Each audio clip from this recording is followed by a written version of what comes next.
My dear students, आज हम direct sum के सेकंड लेक्चर में बात करेंगे। लास्ट लेक्चर में हमने आपसे बात की थी तो हमने आपको कुछ डेफिनेशन बताई थी। रिवाइज कर रहे हैं। Direct sum of two R modules of M. हमने कहा था कि M1 M2 to R modules हैं। M1 M2 क्या है? Two R modules. M is called direct sum of M1 and M2 if and only if every element of M is uniquely expressed as a sum of one element of M1 and one element of M2. Okay, दोबारा बता रहा हूं। M is direct sum of module M1 plus M2 if every element of M can be expressed as M equal to M1 plus M2, where M1 belongs to M and M2 belongs to M2. M1 belongs to M1 and M2 belongs to M2. Like that, मैं यदि कहूं कि M, this expression is unique, ये कहां से हो? M1 से, और ये कहां से हो? M2 से। तो इसके बाद हमने एक थ्योरम प्रूव करी थी। थ्योरम क्या थी? यदि M डायरेक्ट सम है M1 प्लस M2 का, तो we say that M is equal to M1 plus M2. This is linear sum. And second property थी कि M1 इंटरसेक्शन M2 जो है केवल क्या आएगा? Singleton element, which is additive identity, and vice वर्सा।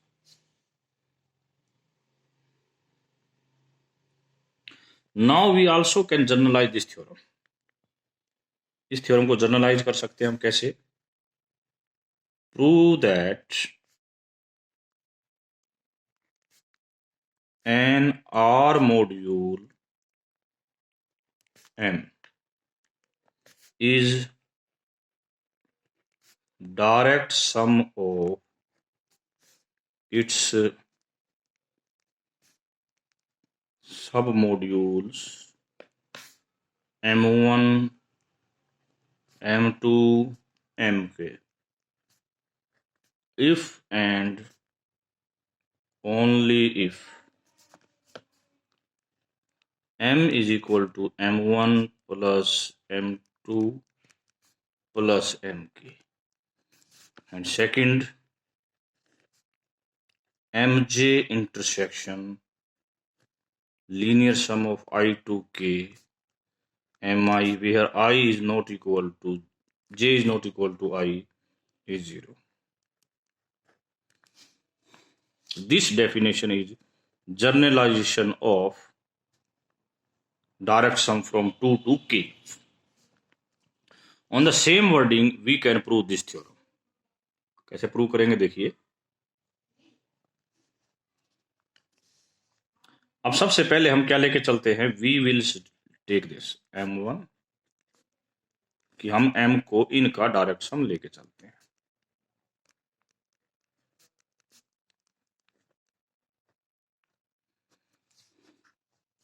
तो डायरेक्ट सम का मतलब होगा each element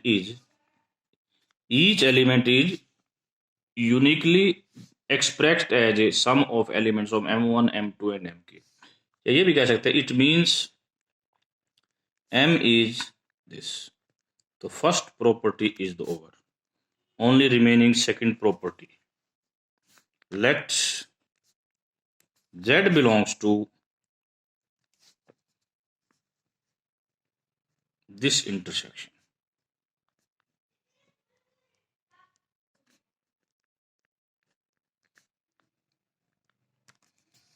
What it means? It means Z Mj में भी है एंड Z इसमें भी है।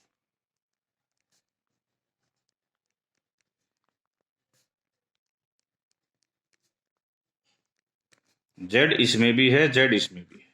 ओके ओके, तो Z is the element which is common in both. तो we say that 0 z plus 0 किस में लाई करेगा? mj plus this, we say that z is equal to,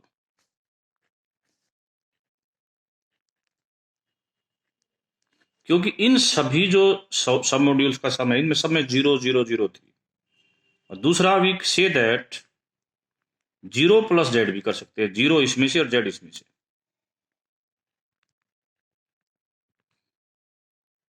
ये भी इसमें लाई करेगा।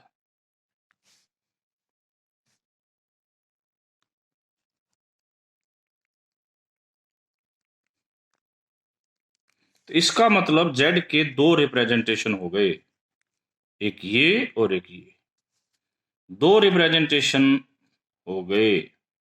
बट आपने खुद क्या कहा है कि दो रिप्रेजेंटेशन नहीं हो सकते, क्योंकि आपने इसको कहा डायरेक्ट सम। इसका मतलब ये जेड कुछ और नहीं है, Z is 0। Okay, Z is 0 होते ही आपकी ये प्रॉपर्टी प्रूव हो जाती है। अब हम चलते हैं इसका converse. How we can prove converse? Let mj intersection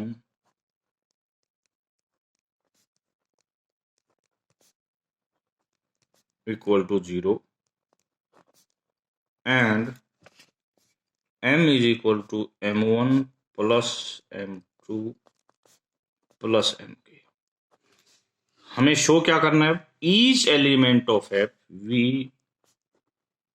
have to show that each element of m is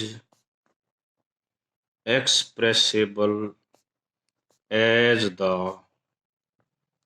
sum of n elements of m1 m2 mk।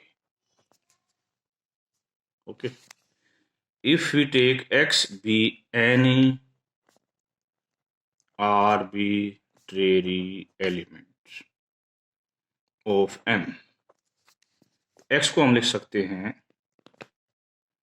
xj yj।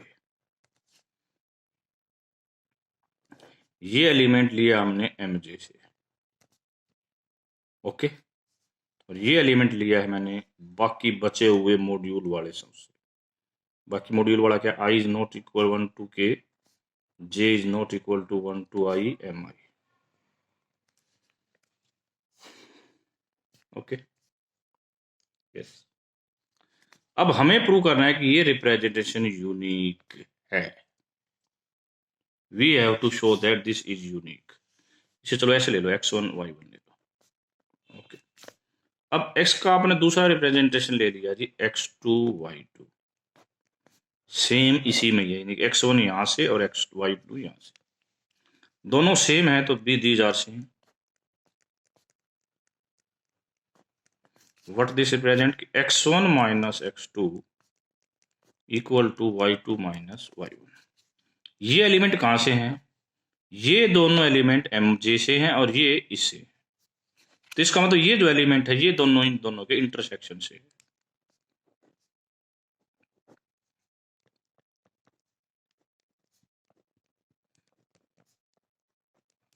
ये जो एलिमेंट है ये दोनों के इंटरसेक्शन थे, बट इंटरसेक्शन में तो एक ही एलिमेंट है, वो है 0। तो इसका मतलब x1 minus x2 is equal to 0 implies x1 is equal to x2, y2 minus y1 equal to 0 implies y1 equal to y2। हमने क्या प्रूव कर दी? यूनिकनेस। यूनिकनेस मीन्स हमने डायरेक्ट सम प्रूव कर दिया। पहले हमने दो का डायरेक्ट सम डिस्कस किया, फिर हमने फाइनाइट डायरेक्ट सम डिस्कस किया, अब हम आर्बिट्रेरी डायरेक्ट सम डिस्कस करेंगे। Next result, let ni be the arbitrary sets of submodule या arbitrary family of R modules, family of R submodules of an R module M। then following are equivalent. Then following are equivalent. Number 1. This is direct sum. Direct sum होगा. Direct sum means every element has unique representation. Second, 0 xi, और ये यदि xi कहां से belong करता है, arbitrary से, implies xi is equal to 0 for all I. Third one, ni intersection j belongs to arbitrary family, j is not equal to I, nj 0 for all I belongs to this. अब हम first से second की तरफ चल रहे हैं. What direct sum says, हमने prove करना है कि ये 0 होगा. यस, यहां से हम यहां पर आ सकते हैं.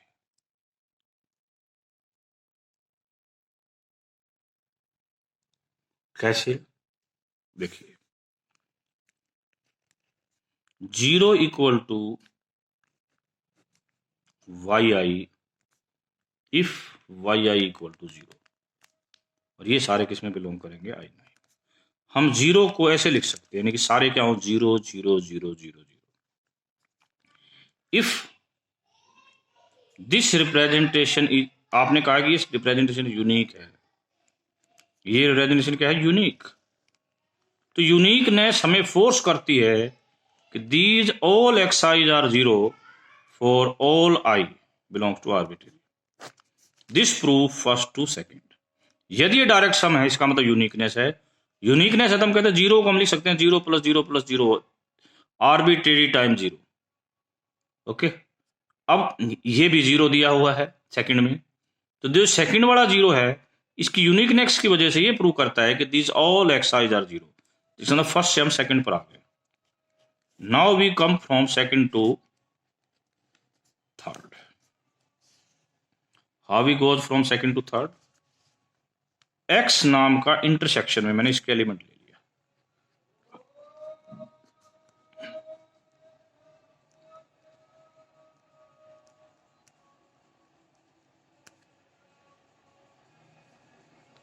Then x is equal to a1 a2, मैंने ai वाली एलिमेंट को छोड़ दिया.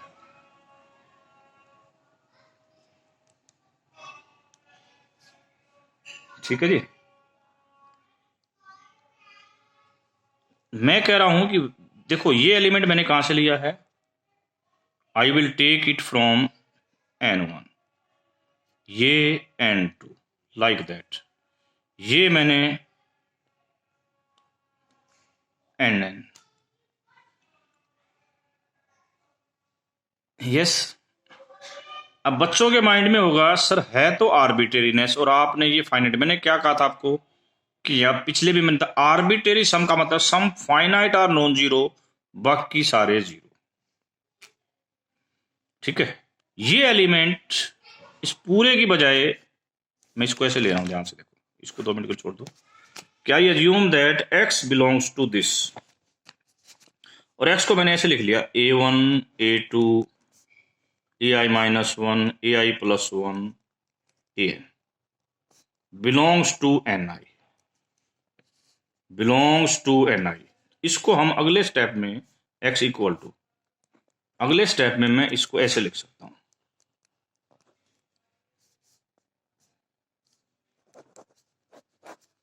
a1 a2 ai -1, इस x को इधर ले आया नेगेटिव,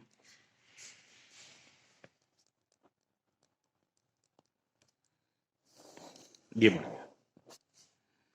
अब आपने सेकंड यदि प्रॉपर्टी को नोट कर, सेकंड प्रॉपर्टी क्या कहती है, यदि इन सब का जोड़ 0 है तो सारे क्या होंगे 0. तो दिस इंप्लाइज दैट कि A1 is 0, A2 is 0, AN is equal to 0 और x equal to 0 minus x, तो इस mean x is equal to 0। तो we get x is equal to 0। तो x क्या लिया था हमने? कॉमन एलिमेंट लिया था, तो कॉमन एलिमेंट क्या आएगा? 0 आएगा। तो फर्स्ट से सेकंड पर आए, सेकंड से थर्ड पर आए, अब थर्ड से फर्स्ट पर जाएंगे।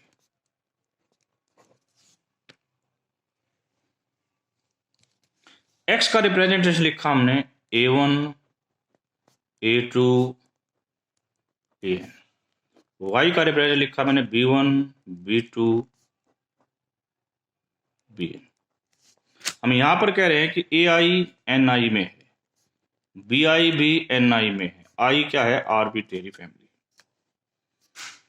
ये दोनों को सब्ट्रैक्ट, सॉरी इसको भी x लिखा है। x के दो रिप्रेजेंटेशन है, इसको सब्ट्रैक्ट कर देते हैं तो we get A1 minus B1, A2 minus B2, AN minus BN।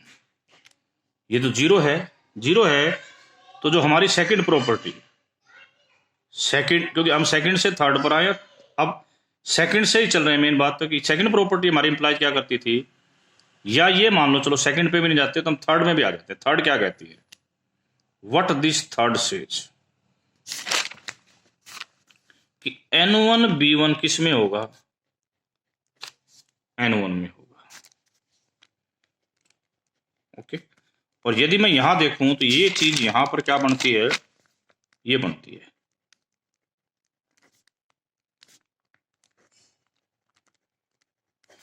ये चीज किसमें है? Summation j belong to arbitrary family, j is not equal to 1, A1 B1 वाला छोड़ रखा है इसमें से, NJ। तो ये वाली चीज N1 में भी हो गई और इसमें भी हो गई। This thing belongs to N1 intersection this.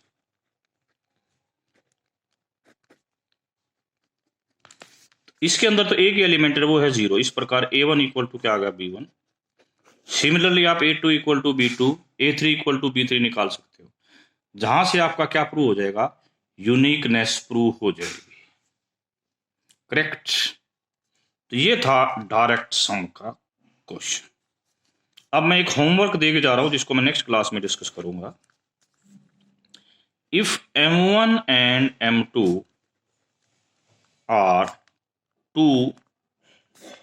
are submodules of M such that M is equal to direct sum of M1 and M2. Now we have to prove that M1 direct sum M2 is isomorphic to M1 cross M2. ये हमारा homework है। We will do this question in the next class. Okay, thank you very much.